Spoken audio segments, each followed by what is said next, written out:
Okay, let's unpack this.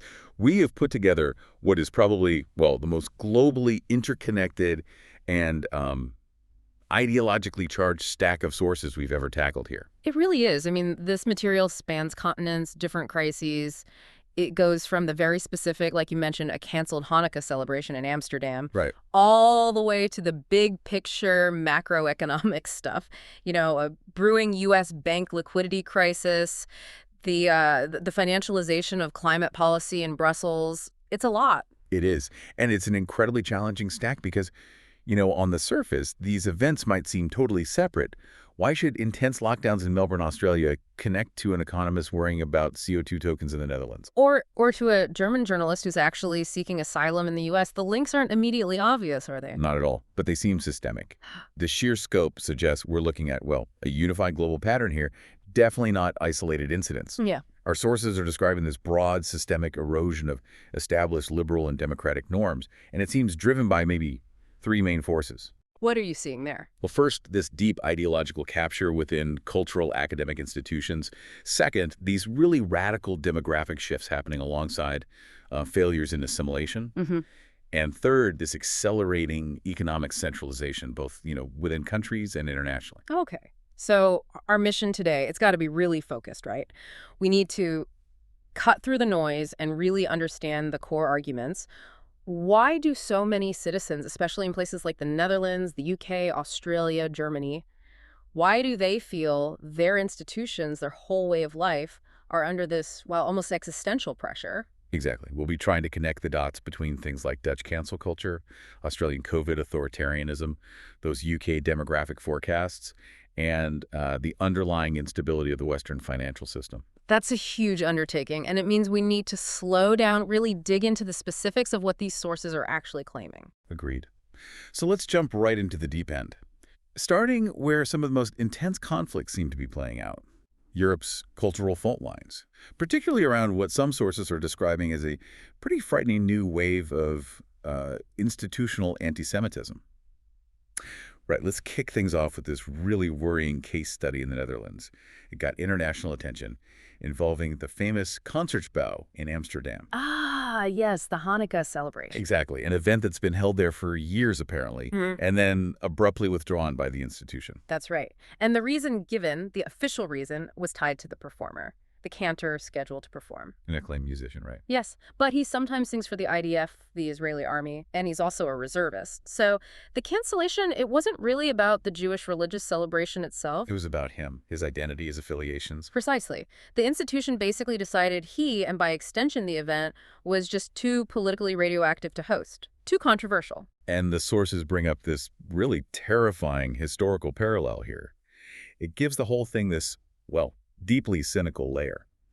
Oscar Hammerstein, an authority cited, pointed out something quite chilling. What was that? That the grandfather of the current Concertgebouw director, back during their WWII era, Oh, wow. he previously denied Jewish performers access to that exact same hall under the Nazi culture chamber rules. That's profoundly worrying. The swiftness with which that kind of exclusion becomes relevant again, the source points out the historical irony, doesn't it? It does. While, of course, the grandson isn't legally or morally responsible for what his grandfather did. Oh, of course not. You'd think it would have been a matter of honor, of institutional integrity for him to actively avoid anything that even looked like the same action, excluding Jewish performers again, especially given that family history, that black mark. But instead, the perception is. The perception is the institution did repeat the act of exclusion, just, driven by a different contemporary ideology focused on anti-Zionism this time. And this incident, as chilling as it is, it's not presented as isolated, is it? The sources talk about a broader cancel culture in the Netherlands targeting Jewish or Israeli individuals specifically. Yeah, they do. We're talking about Jewish cabaret performers apparently struggling to find venues because organizers are afraid of protests, political fallout, Right. and Israeli or Jewish scientists who can't get platforms to speak at academic or cultural events purely based on their origin or identity. It sounds like an institutional blockade. Which immediately brings up that question Leon de Winter asks in the source material. Why? Why are these cultural and academic elites doing this? De Winter suggests they're on the wrong side of the moral historical line here, and They crucially, just can't see it. they just can't see it. And this is where that analysis of the ideological bubble comes in strongly. Yeah. De Winter posits that these elites live in this, tightly woven, self-reinforcing bubble.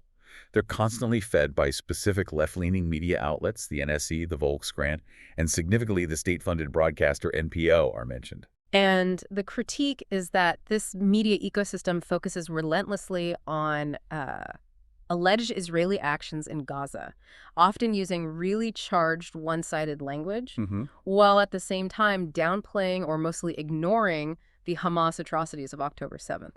That's the argument being made. So the conclusion these analysts draw is that this media environment basically functions as a kind of ideological brainwashing. That's the term used, yes.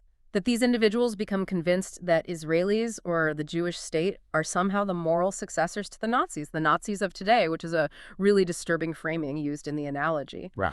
And therefore, the sources suggest canceling Israelis or Jews who support the Jewish state is seen, maybe subconsciously, as trying to compensate for past evils, like an attempt to do good now by attacking what they perceive as the current evil. That's a heavy interpretation. Yeah. And it apparently leads to some really interesting shifts in political dynamics. Oh, so? Well, within the Jewish community itself. Traditionally, the sources describe the affluent, established, often left liberal Dutch Jewish community people associated with parties like PVDA D66 as having previously kept their distance from, say, right-wing critics warning about unchecked multiculturalism or radical Islam. Okay, I follow. But post-October 7th, the claim is their eyes have been forcibly opened. These same previously left-leaning Jewish citizens now find themselves, maybe uncomfortably, aligned strategically with the very right-wing figures and parties they used to shun. Because the political narratives they trusted have not only abandoned them, but are maybe even enabling the hostility, leaving them isolated. Exactly. Isolated when facing this institutional exclusion and overt anti-Semitism. And that feeling of isolation is captured really powerfully by this highly provocative metaphor some sources use, relating to Joseph Goebbels. Goebbels, how does that analogy work? It's used to stress the isolation and humiliation of Jews in the current environment. The argument is that when high-ranking political figures, Amsterdam's mayor Femke Halsema is mentioned, or the governing elite generally when they stay silent, or issue those carefully worded, ambiguous statements. Right. In the face of these cancellations, these hostilities, the Jewish community is left completely alone to defend itself. And that silence from leadership implies institutional passivity, which is the core historical concern, isn't it? The sources argue it's deeply reminiscent of that passive attitude seen in the Netherlands in the 1930s, early 40s. When the societal machinery was just quietly allowed to turn against Jewish citizens. Yeah. The worry today is that the desire to, quote, humiliate, isolate, intimidate, and scare Jews is now overtly present in society again, and the mainstream response is just passive or maybe even complicit. And we see this institutional reluctance illustrated pretty starkly with that example of Bob Willen. The person shouting death to the IDF at a protest. Yes. And the sources emphasize the IDF is a folk army representing all citizens of Israel. So that statement is basically a generalized call for violence against a huge segment of Israeli society. But despite the threat, the Public Prosecution Service, the OM, didn't prosecute him. Failed to prosecute, which suggests, according to the analysis, a certain institutional sympathy for the anti-Israel stance, or at least a deep reluctance to enforce the law when it goes against the dominant progressive narrative. And if you connect that to the bigger picture, that reluctance sends a signal, doesn't it? That the Jewish community might not be equally protected under the law when targeted by certain political ideologies. Which makes that analogy you mentioned earlier even more chilling. The verboten signs. Exactly. The forbidden signs historically barring Jews. It's becoming relevant again in public discussion, apparently extending to actual reported cases of German shocks in major cities like Berlin refusing service to Jews. The historical echoes aren't abstract anymore. For some people, they're becoming concrete social realities. That sets a profoundly worrying cultural foundation. And it leads us directly into the next major fault line we need to unpack, these deep societal changes driven by mass migration and how different countries are grappling with enforcing a shared identity or even a shared rule of law. Okay, let's shift gears, move across the globe to Australia. Their experience seems to connect intense COVID-era authoritarianism with a massive, sudden immigration shock. Senator Alex Antic His observations detail this palpable shift in Australian national identity. Yeah, he talks about a change from that traditional kind of laid-back Crocodile Dundee or Steve Irwin character, the quintessential, maybe slightly rebellious, free-spirited Aussie, Right. to a more urbanized, centralized, and frankly, pessimistic population after COVID. Yeah. And he argues this pessimism comes directly from the intense, almost unique authoritarianism during the pandemic, especially those month-long extreme lockdowns in Melbourne. The sources really recount a shift in power there, don't they? Control flowing from politicians straight to this group of unelected public servants, bureaucrats, creating this managerial class with unprecedented, often arbitrary control over daily life. And that anecdote about the quarantine hotel, it really brings home the psychological impact. The senator himself tested negative 6 times, confined behind a metal fence, police supervision. And reprimanded for picking up his meal too quickly or too late? Exactly, according to their rigid rules. That kind of hyper-authoritarian micromanagement, controlling basic daily functions, movements, it leaves a deep scar on a traditionally free society. The senator suggests the recovery from that trauma is still ongoing. Many Australians now feel things they never thought possible. Their arbitrary state control, suppression of liberties are now possible, even normalized. And this environment, this sort of lowered societal resistance, was immediately followed by a massive policy decision on population intake. The immigration surge, yeah. Under the Labour government, a decision to bring in up to 2 million new immigrants in just 2 or 3 years. That's a huge, rapid increase for a population of around 27 million, a real demographic shock. And the official justification was? Catching up after the pandemic pause, citing the need for skilled labor. But the consequences, according to the sources, have been immediate and severe. Pressure on basic living standards, especially housing. We're talking reports of, 200 people lining up for one apartment? But yeah, in major cities. Driving up rents, depressing living standards for everyone, including those already there. And that, combined with the really controversial decision to let ISIS brides and widows return, it seems to have magnified this overall feeling of national unease, instability. So while Australia is reacting to that sudden shock, the UK sources present a different kind of anxiety. It's about the slow, profound demographic transformation that's been happening for decades and is maybe now nearing a tipping point. Let's pivot to the UK and Matt Goodwin's data. It's based on current census and ONS figures, and it's pretty startling. It is. Goodwin's forecast is based purely on existing trends, right? He projects that, based on current immigration and birth rates, white Britons will likely become a minority in the UK by 2063. 2063. And critically, this change is accelerating dramatically among younger people. Yes, potentially reaching minority status among the under 40s as early as 2050. Yeah. And furthermore, the forecast suggests by the end of the century, roughly 1 in 4 adults might follow Islam, with that figure closer to 1 in 3 among under 40s in places like London and Birmingham. Okay, so here's where we get into the real core of the identity debate the sources are grappling with. The nature of this migration is key. 80% is coming from outside Europe, India, Pakistan, China, Nigeria. Bringing what Goodwin calls a proliferation of cultures, languages, history, religion, and radically different ways of life. And the core argument being put forward is philosophical, really. It's about national identity, social cohesion.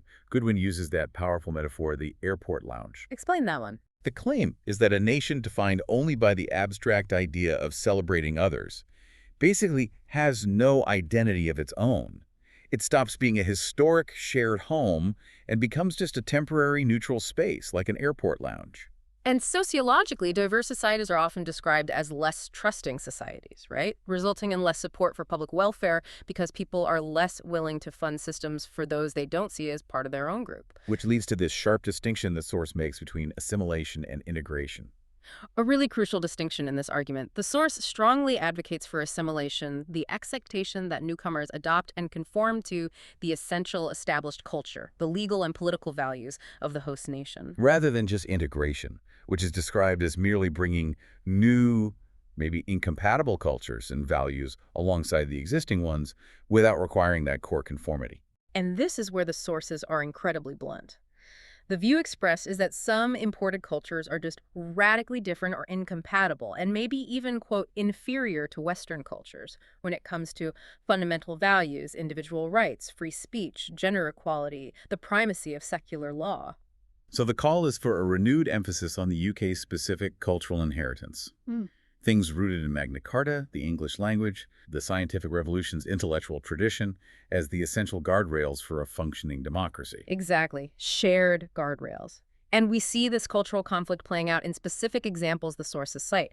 The success of Michaela School under Catherine Birbalsingh is highlighted. Right, using traditional patriotic methods, strict discipline, achieving great results with a diverse student body, but facing intense opposition from the left who dislike that traditional high expectations model. And the critique also extends to what's described as cultural transplant gone wrong when assimilation fails completely. Examples like, well, people killing and eating swans, which is a highly symbolic protected British animal. And the history of cousin marriage is mentioned too. Yes. Banned legally and culturally in England centuries ago. But the source notes it's imported by some current groups, leading to clan-based networks that operate outside and often actively disregard the basic rule of law. The Pakistani Muslim grooming gangs in northern towns are cited as a horrific example of this breakdown, where family or clan loyalty completely overrides state law and individual justice. This intense pressure leads to this concept of two-tier multiculturalism. Explain that. The argument is that institutions, government, media, academia, actively promote, validate, protect every identity except the English or British one, so the native population gets pushed into a corner. They either have to see their own history and identity as shameful, embarrassing, Or they have to reframe it only through this lens of diversity celebration, where the historical British identity is just one small ingredient in a big neutral stew. the psychological consequence, the sources suggest, is this profound sense of dispossession. For many Native Britons, even just flying the flag has become an act of resistance, a way of saying, no, we exist, we belong, this culture has value. And this widespread feeling that something is being taken from you without consent is what analysts suggest is fundamentally fueling that political counter-revolution in the UK. Parties focused explicitly on reform, border control. And connecting this back to our academic sources in the Netherlands, historian Stacia Hofhuis critiques that mainstream historical view figures like Lucassen and De Haas, who tend to dismiss current migration worries by saying, essentially, nothing is new under the sun, implying all past migration waves were handled equally well or poorly. But Hofhuis argues that's a distortion of history, right? Because previous periods, say 17th century Netherlands or 19th century US, had immense state control over who came in. And crucially, they enforced adaptation or assimilation with what he calls unbelievable harshness. The rules were strict, sometimes banning groups from towns, forcing language adoption, severe consequences for not following the social contract. So the present risk is unique because it combines several factors. Yes. Continuous, high-volume immigration, significant cultural differences, and this weak, multiculturalist enforcement of a shared common culture. That trifecta is exactly what political scientist Samuel Huntington warned about back in 2004. That this combination leads inevitably to the erosion, the destabilization of the democratic rule of law, because the shared cultural identity needed for consensus just disappears. Right. So if we connect this to the bigger picture, this cultural conflict over migration, it isn't just about resources or jobs. It's really about who defines the nation's identity and therefore its future legal and political values. The pressure on infrastructure, plus that sense of cultural dispossession, it feeds directly into those radical political anxieties we're seeing in the UK and Australia. Okay, now let's pivot sharply again. From cultural and demographic anxieties to global economic and financial stability. Because those institutions seem to be facing massive, often self-inflicted systemic stress, too. Let's start back in the Netherlands, but look through an economic lens this time. Lex Hoogduin, a former director at the Dutch Central Bank, DNB, a classical free market economist. He offers a really severe critique of the current Dutch system. He argues it's basically stopped functioning as a capitalist economy. Yeah, Hoogduin describes it as having morphed into a state economy or even a planned economy, especially since the centralization pressures during COVID. The core argument is the government, driven by what he calls progressive liberal ideology, now dictates exactly how citizens and businesses have to operate, moving away from decentralized market signals. So the conflict with free market principles is absolute here. In a free market, it's competition, risk, innovation that drive success, allocate resources. But under this planned system, Hoogduin suggests, free enterprise is actively stifled. By overwhelming centrally determined regulations, suffocating bureaucracy like needing endless permits for basic business stuff, and state directives that just override economic sense, like those legally mandated climate goals demanding they have the national livestock herd. And the consequence, according to this analysis, is widespread dependency and ideological control. He claims a large majority of Dutch citizens are implicitly brainwashed into accepting this model. They become fundamentally reliant on the state through complex systems of taxes and these transfer payments called toeslagen. Ah, the toeslagen. Subsidies for housing, health insurance, childcare. Exactly. They ensure a huge chunk of the population relies on the government for basic existence, creating this massive redistribution machine that's seen as a highly managed form of socialism. And what's fascinating is that this centralized ideological control isn't just domestic. It's powerfully reinforced by Brussels, right? Absolutely. The huge climate agenda, the Green Deal, net zero goals, often driven by unelected officials in Brussels, bypassing any real democratic mandate in member states, and leading directly to economic self-harm within national borders. And there's a critical upcoming example of this, Yeah. ETS2. Right, the European Emissions Trading System too. Just to clarify for listeners, this system puts a price on carbon emissions not just for big industry like ETS1 did, but now for transport and buildings too. So heating your home, driving your car. Exactly.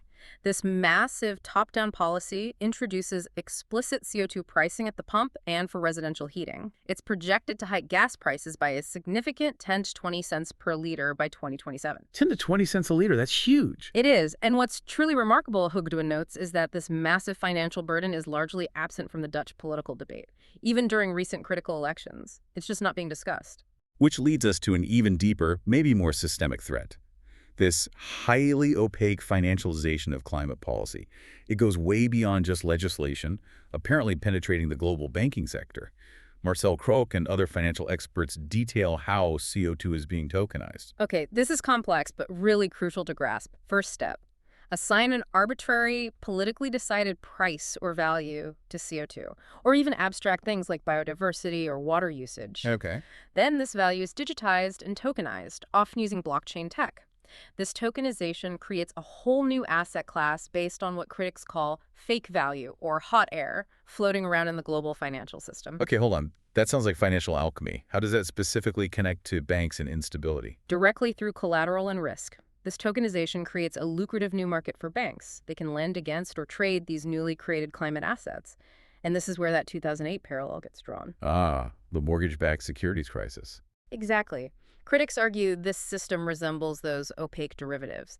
Just like those relied on the U.S. housing market staying stable, these new tokens rely entirely on the underlying climate narrative and regulations continuing and being seen as permanent. So if the underlying climate policy collapses, or if there's a major political shift and carbon gets devalued, then that assigned CO2 value just instantly collapses. Precisely. And if that value collapses, the banks are suddenly left holding the bag. Not enough collateral for the enormous volumes of climate-linked assets they've tokenized and traded. It's described as a Kafkaesque problem, a massive systemic risk created purely by bureaucratic design. And the tragedy is, the climate train, as they call it, is hard to stop. Because the vast international bureaucracy with goals stretching to 2050 and beyond basically ensures permanent jobs and salaries for its officials. That creates immense institutional inertia regardless of the economic damage downstream. Wow. That puts enormous stress on the financial system. Now let's look across the Atlantic.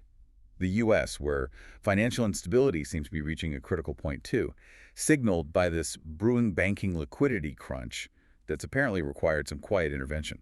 That's right. Sources indicate U.S. bank reserves have crashed to a 5-year low $2.8 trillion. That's the definition of a profound lack of liquidity.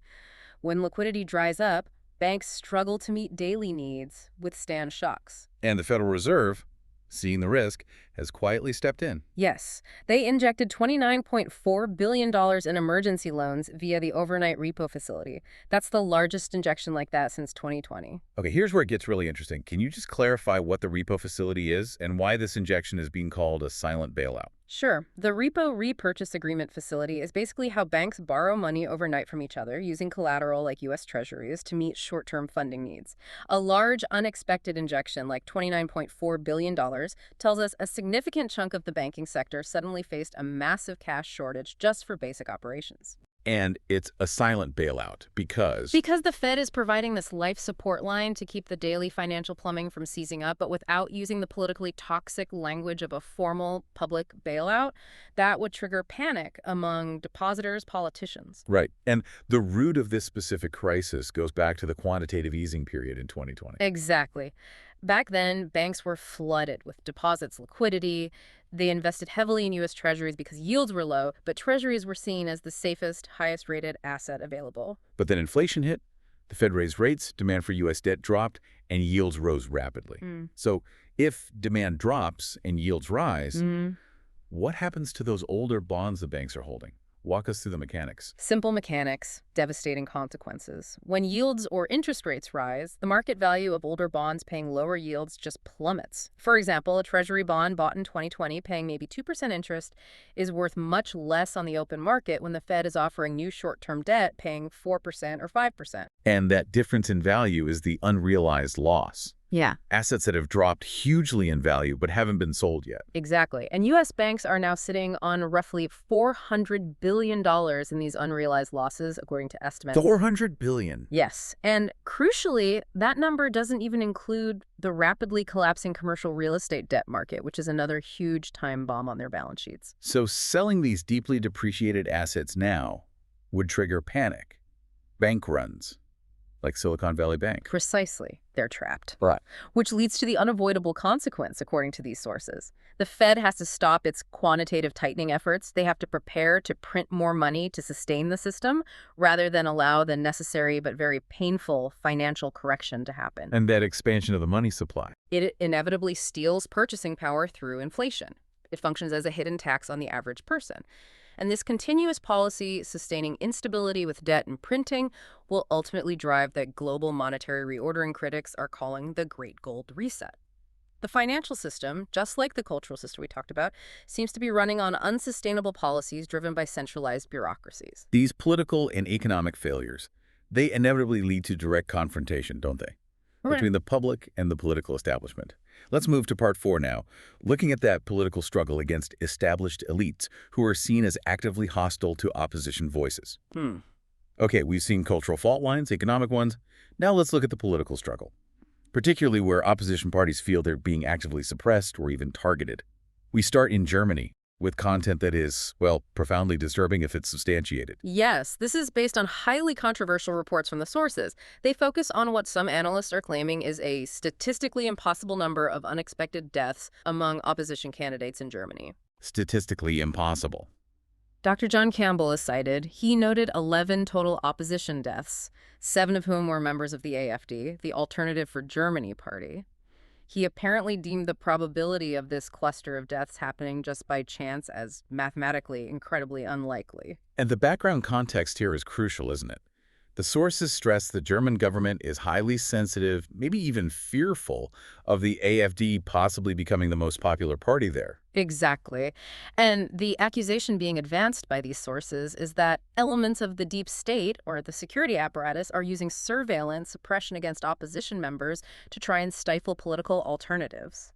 This fear of political targeting seems embodied by the case of that journalist, Naomi Zeip. She's seeking asylum in the U.S. from the German government. That's her claim, yes. Zeipt claims she was targeted by Antifa, receiving death threats, even a mock funeral service sent to her home. And she says she fears active German intelligence surveillance. Claims her phone calls have allegedly been intercepted with evidence collected since 2019. Okay, I have to jump in here. This is a highly charged, very emotional claim, while the source calls the deaths statistically impossible and details Zeip's serious fears. Do the sources offer any counter-evidence? Or alternative, maybe more neutral explanations that might temper that immediate conclusion that the state is somehow responsible? Well, the sources in their reporting, they primarily focus on conveying the claims coming from the opposition and the analysts supporting them. The aim seems to be to show the political climate of distrust. They do acknowledge the claims are explosive, but they underline that the central issue is the perception of institutional impartiality. Okay. The failure of the state to adequately protect these opposition figures is itself seen as evidence of bias. And what's particularly horrifying in Zeip's account is the reported police response to the Antifa threats. Apparently, they told her, as long as you haven't actually been raped or killed, there's nothing we can do. Wow. That response implies an institutional passivity. maybe even sympathy for politically motivated violence until the absolute worst happens. Exactly. And the Antifa movement, which the source notes originated in Germany, is explicitly targeting AGA supporters and right-leaning Germans, using terms like Vijanden, enemies. This aggressive enemy thinking is presented as a significant departure from traditional democratic opposition, which should deal with opponents, not enemies. This terminology actively fuels a climate of fear for political dissenters. And this concept of enemy thinking, it connects directly back to the Netherlands, doesn't it? To the rise of this explicitly militant discourse in local politics, highlighted by comments from Qatar, a former GroenLinks politician reportedly linked to a Muslim Brotherhood youth organization. Right. Qatar was advising the newly elected New York mayor Zohran Mamdani, who won on an explicitly anti-Israel ticket, and her advice was blunt. Dare to make enemies. Dare to make enemies. That rhetoric is rooted in a specific ideological goal, according to the analysis, viewed through a decolonial lens seeking to expel the people who exploit others. Yes. And Mamdani and his allies define these exploiters broadly. It includes rich white individuals, billionaires, and significantly Jews. The goal is to expel them to fund social programs for the previously marginalized. Qatar's intent, the analysis suggests, is starkly anti-democratic. If her ideological allies gain power in big Dutch cities, they will literally tell their enemies to get out. The sources explicitly link this hostile, binary enemy thinking to a specific ideological interpretation of Islam and decolonial thought, contrasting it sharply with democratic norms where the goal is negotiation, compromise, shared governance with political opponents. There's a profound irony here, isn't there? Mamdani's election, framed as a return to class politics, but doing so within this highly ideological decolonial narrative that targets specific ethnic and cultural groups. Absolutely. And the question raises practical, too. Would the people targeted the wealthy who provide the tax base just leave, turning the big cities into, quote, verperde, bende, impoverished messes without the funds for the promised social programs? Okay, finally on this political front, let's touch on the integrity of the democratic process itself in the Netherlands. After the recent close election, PVV leader Geert Wilders calls for an investigation into irregularities. He faced immediate, fierce criticism for supposedly undermining democratic legitimacy. Right. But Wilders countered, didn't he? Arguing that calling for an investigation actually strengthens democratic legitimacy by addressing public concerns proactively, ensuring confidence in the result. And the initial margin was incredibly close, only 28,000 votes separating the top two parties. Any significant error could have been decisive. And the sources point out the very real risks of errors in the current Dutch manual counting system, particularly fatigue among volunteers counting ballots late into the night, past 1 a.m. Yes. And there are documented examples, like that prior software glitch in Rotterdam during provincial elections. D66 mistakenly got 6,000 extra votes. It shows substantial result-altering errors are possible. Now, to be fair, the Dutch system does have safeguards, right, to address transparency concerns. It does. There's a multi-step manual count with 3 people, matching ballots to passes, open source software, 3 test counts per municipality. But even with those safeguards, institutional opacity and the fact that glitches do happen, often dismissed as just human error, they feed that underlying distrust, which critical voices like Wilders then use to push for a full investigation. So these political battles really highlight that the distrust isn't just about policy preferences anymore. It's about a fundamental lack of faith in the institutions themselves, the ones meant to protect the rule of law, the democratic process, especially when those institutions are perceived to harbor political bias against the opposition. Yeah. All right, now let's move into a realm that, should be dedicated to objective standards, academia, but which our sources argue is fundamentally compromised by this deep ideological capture, further confusing and undermining public debate. The central concept here, according to historian Stijs Hofhuis, is the funnel. He notes that academics, especially in the social sciences, operate in this increasingly uniform ideological bubble.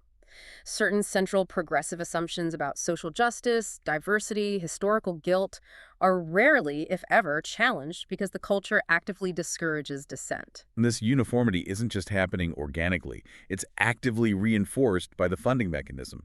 That's the claim. The Dutch funding body, NWO, Netherlands Organization for Scientific Research, is explicitly criticized for pushing ideological goals, specifically diversity and inclusion, D&I, over traditional scientific standards like rationality, empirical evidence, truth-seeking.